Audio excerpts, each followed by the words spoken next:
Kalau tengok nampak macam okey kan. Jom kita keluar tengok. Kereta ni sebenarnya baru je lepas kena langgar. Tapi bahagian dalam memang tak ada apa-apa.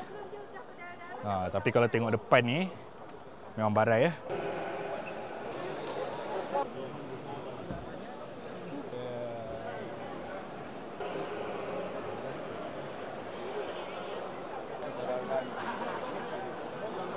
Boleh nampak banyak bekas-bekas kecil-kecil yang dah pecah-pecah.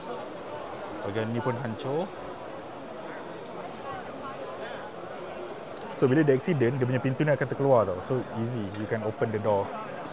See inside. The airbag semua keluar.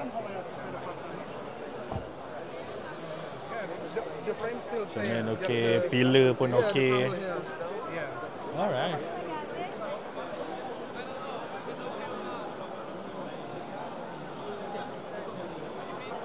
Pak, hancur. Tapi ini grill dia masih ada. This is the grill. Balik. Tapi lampu ni mesti hidup. Lampu masih hidup. Kalau hang tengok depan ni memang remuk habis, tapi biasalah crumple zone kan. Tapi kalau kita tengok pada bahagian penumpang, okey je. Airbag ada keluar. Dia punya penumpang pun steady. Nampak? Masih sihat. Masih okey. Weh, patung ni sebenarnya mahal tau. Pintu pun masih boleh dibuka. Not bad. Cermin pun tak pecah habis, cuma adalah sepihan-sepihan kaca sikit kan. Okey, Cherry baru je lepas buat crash test, depan orang ramai tau pakai Tiggo 9 dia. Maksudnya apa? Maksudnya dia percaya dengan produk dia dan dia tak tipu safety.